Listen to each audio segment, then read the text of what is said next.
자, 우리 첫 번째 세션 마지막 설교자입니다. 예, 우리 스피치의 대가 우리 이동진 목사님. 너무 기대가 됩니다. 예, 우리 매의 눈으로 우리 냉철하게 우리 보도록 하겠습니다. 우리 박수로 환영하겠습니다.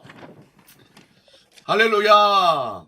오늘도 이 예배에 나오신 사랑하는 여러분들 가운데 하나님의 말씀을 들음으로 어떠한 시험을 여러분들이 만나든지 하나님이 주시는 지혜로 거뜬히 이길 힘과 능력을 받는 이 예배 시간 될 수 있기를 주님의 이름으로 축복합니다. 오늘 우리가 살아가는 이 시대는 3포, 5포, 7포 모든 것을 다 포기하는 시대로 규정을 짓고 있습니다. 결혼, 연애, 출산, 인간관계, 집장만, 그리고 희망, 꿈까지 모두 다 포기하는 시대가 너무나 주위에 많이 보이고 또한 그런 일을 당하고 있는 사람들이 참 많습니다. 최근에는 8포 시대가 도래했다고 합니다. 한 가지가 무엇이겠습니까? 이제 코로나도 워낙 많은 변이를 일으키고 주위에 돌아보면 안 걸린 사람이 없어요. 저도 3주 전에 홍역을 한번 치렀는데 요즘 인사가 바뀌어졌다고 합니다.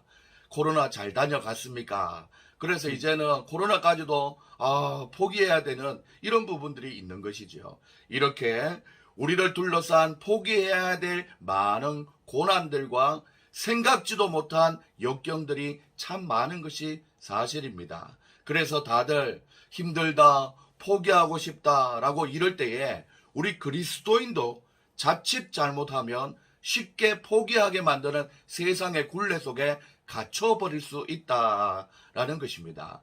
만약에 어떠한 시련이 오늘 설교를 듣는 여러분들에게 찾아왔다라는 위기감이 조금 들기 시작했다면 열의 아홉처럼 쉽게 포기해버리는 그런 삶의 자세가 아니라 여러분을 여기까지 지키시고 도우셨던 하나님을 의지하시는 여러분들 될 수 있기를 주님의 이름으로 축복합니다.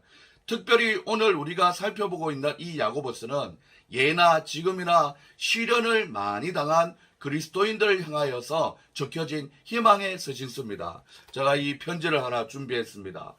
여러분들 여기에 보면 보내는 이가 야고보 사도라고 하면서 하나님과 주 예수 그리스도의 종인 야고보로 소개하고 있으며 이 편지를 받는 사람들은 하나님이 사랑하고 그리고 또한 믿음을 가진 주의 형제들에게 보내는 편지라고 얘기했습니다. 사랑하는 여러분, 그래서 세월이 흘러도 그때 야고보 사도가 적었던 그때의 시대와 지금과 별반 다를 것이 없는 시련이 계속 이어지는 인생이라는 것이죠. 이제 이 본격적인 편지 봉투를 뜯기 전에 여기 보시면 2022년 3월 20일이라고 적혀 있습니다. 사랑하는 여러분들, 2022년을 살아가는 오늘날 우리에게 꼭 필요한 말씀인 줄 믿고 이제 오늘 본문 말씀으로 들어갈 수 있기를 소망합니다. 마침 제가 편지를 열어보니 설교 제목이 시험과 시련을 잘 이기는 비결이라고 이렇게 제목을 한번 붙이고 시작할 수 있겠습니다. 사랑하는 여러분, 시험과 시련을 잘 이기는 비결 첫 번째는 시험을 받아들이는 자세가 중요합니다. 2절 말씀에 보면 내 형제들아 너희가 여러 가지 시험을 당하거든 이렇게 얘기합니다. 어떻게 하라고 첫 번째 말하고 있냐면 온전히 기쁘게 여기라라고 말씀하고 있습니다. 우리가 시험이라고 할 때 여러 가지 의미를 생각해 볼 수가 있는데 오늘 본문 2절 말씀에 나오는 이 시험은 헬라어로 페이라스모스라인데 시련이라는 것을 말하고 있습니다. 우리는 인생을 살아가는 동안에 여러 가지 시험을 만나게 됩니다. 이 시험은 우리가 살아가는 이 시대 가운데 시시때때로 만나게 되는 시련과 같다라고 얘기할 수 있습니다. 내가 악한 일을 생각하고 꾸민 일도 아니고 마음으로 죄악을 품고 유혹을 받은 일도 아닌데 난데없이 시험이 닥쳐오는 경우가 있는 것이지요. 여러분들도 다 아시다시피 저도 교회를 개척한 지 이제 3년 되는데 6개월이 지난 시점부터 코로나가 시작되어서 사실은 어떻게 해야 될지 모르는 이런 시련을 제가 또 우리 교회가 다 겪었지 않습니까? 때로는 6개월 이상 교회를 폐쇄하기도 하고 지금 우리가 예배를 드린 지 몇 달이 지나지 않았지 않습니까? 앞으로 새 힘을 내어줄 줄 믿고 하나님 앞에 같이 믿음의 이 시련을 잘 이겨내 볼 수 있길 바랍니다. 이렇게 때로는 예고되었거나 때로는 어떠한 결과로 인해서 우리가 시련을 맞이하는 것을 보면서 우리가 할 수 있는 것이 바로 현실을 인정하는 것입니다. 대세가 다 이렇게 흘러가고 있는데 우리가 그것을 역으로 건너가는 것은 참으로 안타까운 일이지요. 그런데 이 시련을 만날 때 어떻게 그것을 현실을 인정하라고 오늘 본문에서 말하냐면 기쁘게 여기라라는 동사를 쓰고 있습니다. 아무리 슬퍼할 만한 많은 일을 만나도 슬퍼하지 말라는 것입니다. 그 시험 중에서 빠져나올 길이 없는 것처럼 보이고 이젠 더 이상 지탱할 수 없다고 여길 만한 믿음 그런 어려운 상황 속에 있다 할지라도 낙심하지 말고 기쁘게 여기라라고 말하고 있는 것입니다. 여기서 여기라라는 표현은 바랄만하고 기뻐할 만한 일은 아니지만 그렇게 인정하라라는 뜻입니다.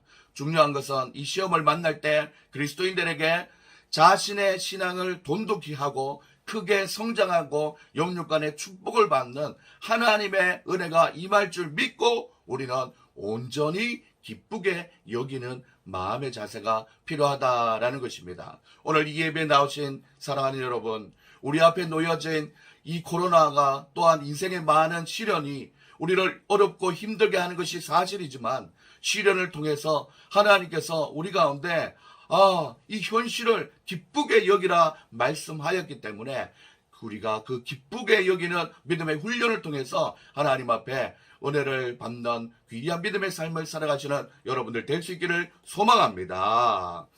두 번째로 사랑하는 여러분, 시험과 시련을 잘 이기는 비결은 시험을 당할 때에 인내를 하는 것이 중요합니다. 오늘 본문 말씀 3절과 4절에 반복되고 있는 단어가 바로 인내라는 거지요. 이런 너희 믿음의 시련이 인내를 만들어내는 줄 알미라라고 했습니다. 사랑하는 여러분, 누구나 시련을 기쁘지 않은데 기뻐할 수 있는 이유를 찾으므로 우리는 보다 더 성숙된 믿음의 자세로 훈련을 할 수 있는 기회를 얻게 됩니다. 그래서 시험을 만날 때 기쁘게 여기고 그 시험에 대해서 인내하며 잘 대처하면 우리에게 훈련이 되어서 온전하고 구비하여 조금도 부족함이 없는 상태로 변하게 되는 것입니다.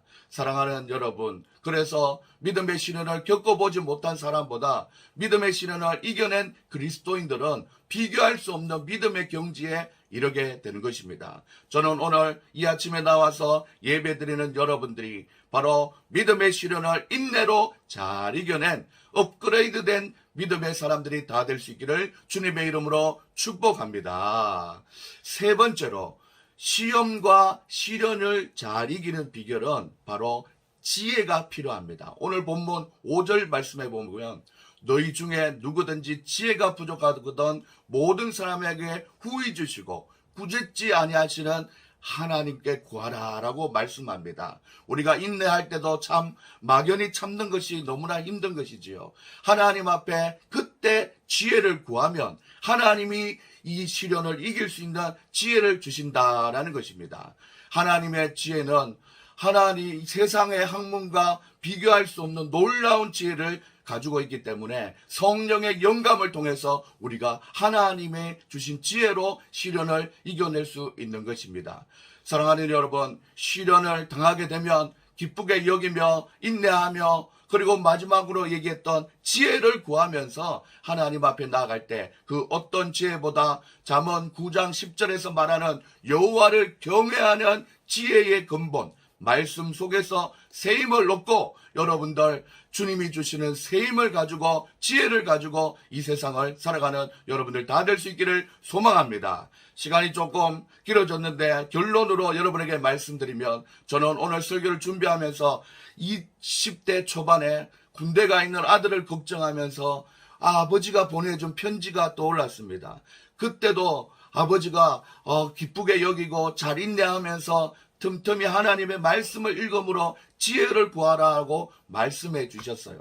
그런데 오늘 본문의 설교를 준비하며 보니까 야고보 사도가 믿음의 사람에게 전했던 그 말씀이 그 내용인 것입니다. 사랑하는 자녀가 당하고 있는 시련을 잘 이겨내기를 바라면서 말씀해 주었던 아버지의 마음이 전해지는 것이지요. 오늘을 살아가는 사랑하는 여러분, 하늘에 계신 우리 아버지께서도 오늘 야고보서 말씀을 통해서 여러분이 어떤 시련을 당하고 있는지 알고 오늘 본문 말씀을 저를 통해서 소개하고 여러분에게 전달했습니다. 여러분들의 인생을 시험을 만나거든 어떤 마음으로 이겨내야겠습니까? 기쁘게 여기시는 여러분들 되길 바랍니다. 인생의 시험을 만나거든 어떤 자세로 이겨낼 수 있겠습니까? 인내하며 이길 수 있습니다. 인생의 시험을 만나거든 어떤 방법으로 이길 수 있습니까? 하나님의 지혜로 이겨낼 수 있습니다. 이것이 오늘 여러분에게 전달하는 하나님의 응원의 편지입니다. 예, 목사님. 이야, 부흥 강사시네요, 보니까. 아버지. 목사님, 어느 교회 섬기고 계시죠? 저는 여기 화성 동탄에 동탄 영광교회를 개척한 지 3년 됐습니다. 교단은 어떻게 되시나요? 우리 합동교단이죠. 설교하시는 건 순복음. 제가 이제 한 15년 동안 예. 어린이 부흥사로서 그렇죠. 성경학교 집회를 전문적으로 감당했기 때문에 그렇죠. 좀 스피치가 그냥 막 쏟아내는 어이구, 아니, 그런- 손이 막 나오는 것 같아요. 화면으로 이렇게 나오는 것 예. 같아요. 보니까. 예. 그런 부족합니다. 너무 좋습니다. 자, 어떤 부분이 좋았습니까? 우리 손명원 목사님, 그 다음에 우리 이상훈 목사님 한번 말씀해 보시죠. 네, 저는 사실 남의 설교 듣는 게 좀 오래됐는데, 오래간만에 어떻게 보면 그 목사님의 설교를 들으니까 굉장히 은혜가 되고, 한마디로 은혜 많이 받았습니다. 마음이 참 좋아진 것 같아요. 예, 너무 좋습니다. 예. 자, 그 다음 또, 우리.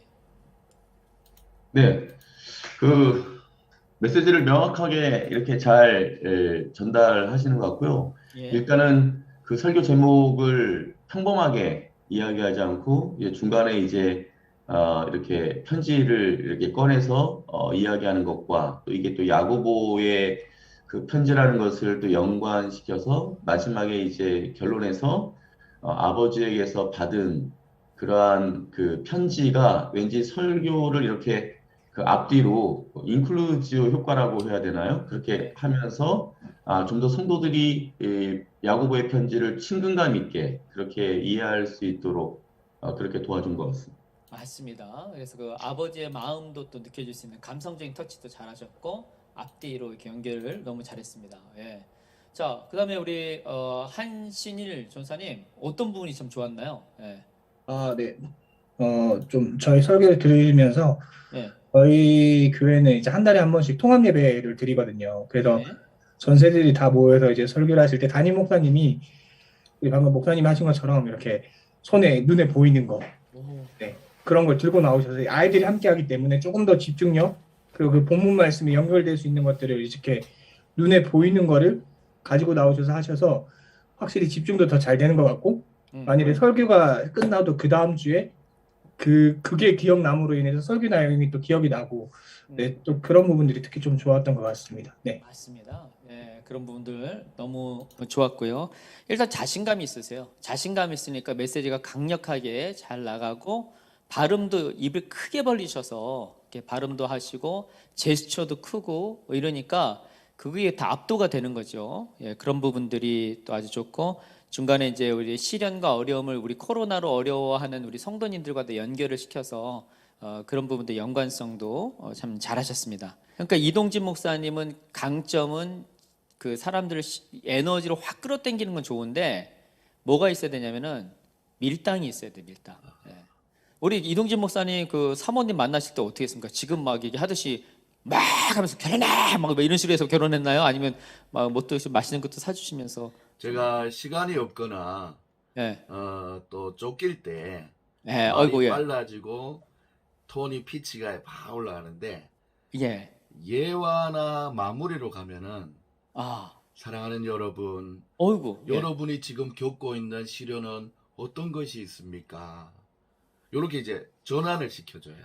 아, 그랬군요. 오늘은 그러니까 시간이 없으니까 이렇게 확 밀어붙이는. 막 몰아가서 아, 좀 그런 편인데 예. 그러니까 그때 되면 반주도 나오고 그렇죠. 예, 아주 감성적이게 네. 기도로 갈 수 있도록 확 끄는 거죠. 그러니까 갑자기 사모님 얘기가 딱 나오니까 이제 다시 부드러운 모드로 이렇게 그 하는 부분이 있다는 걸 얘기를 하시네요. 음악도 이렇게 다 이렇게 깔면서. 예, 좋습니다. 부드럽게 이제 많이 하는 편이에요. 예, 더 좋습니다. 열심히 하겠습니다. 예, 좋습니다. 그리고 제목이 오늘 그 보내주신 건 말고 지금 저 그 설교 중에 얘기했던 그 제목이 너무 길어요. 뭐 시련과 맞아요. 시험과 시련. 예, 하나로 하신 게 짧게 네. 딱 꽂히도록 귀에 딱 맞습니다. 꽂히도록 그 짧게 하는 게 기술이거든요. 그래서 그렇게 하면 좋겠고, 그다음에 목사님 그 설교를 하실 때는 앞에 나가셨을 때는 앞단줄 잠그시는 게 좋습니다. 물론 이게 배가 너무 나오거나 이러면은 이게 쉽지 않은데, 근데 기본은 항상 앞에를 이렇게 잠글 수 있도록, 감사합니다. 그래야지 이게 드레스 코드거든요. 그래서 그렇게 하면 더 좋겠고, 그다음에 좀 더 그래도 저희가 여기에서는 추구하는 게 본문이 살아있는 설교잖아요. 본문이 이끄는 설교. 그러니까 조금 더 본문을 좀 더 얘기를 하시면서 하면은, 목사님은 이미 시선 집중하는 거나 이런 부분에 아주 탁월하세요. 근데 좀 더 본문 설명을 해주시면서 하고, 그리고 성도님들의 삶의 자리에서 이 말씀을 가지고 어떻게 해야 되는지 그냥 너무 무조건 팍팍 밀어붙인 게 아니라 진짜 이 말씀 가지고 우리가 나이가 그 젊은 성도뿐만 아니라 30대, 40대, 50대, 60대, 70대 다양한 성도님들 있잖아요. 그러니까 매번 할 때마다 우리 70대 성도님들은 이 말씀 가지고 어떤 시련 가운데 있으시면서 또 이 말씀을 가지고 살아가실 수 있을 것인가, 그런 예들을 이렇게 해주시면은, 아, 우리 목사님께서 나도 되게 좀 소중하게 생각하고 있구나. 이제 그런 그룹들이 그렇게 생각합니다. 그래서 조금은 다양한 그룹들을 좀 그 예들을 이렇게 들면서 이렇게 해주시면은 더 좋은 설교가 되겠다는 생각합니다. 그런데 와, 오늘 깜짝 놀랐어요. 우리 이동진 목사님, 앞으로 우리 계속 다음 학기도 우리 꼭 만나고 우리 계속 가는 겁니다. 다음부터는 뭐 현장으로 한번 가서 강의를 듣도록 하겠습니다. 예, 알겠습니다. 좋습니다, 목사님. 좋습니다. 가까워요. 여기 5분밖에 안 걸려요. 근데 왜 안 오셨어요, 오늘? 줄 뒤니까 항상 좀 피곤하고 해가지고 그러시죠. 줄마다 이렇게 쏟아내니까 거의 녹초가 되니까요. 알겠습니다. 너무 좋습니다. 예. 네. 너무 귀한 분들 있으셨습니다.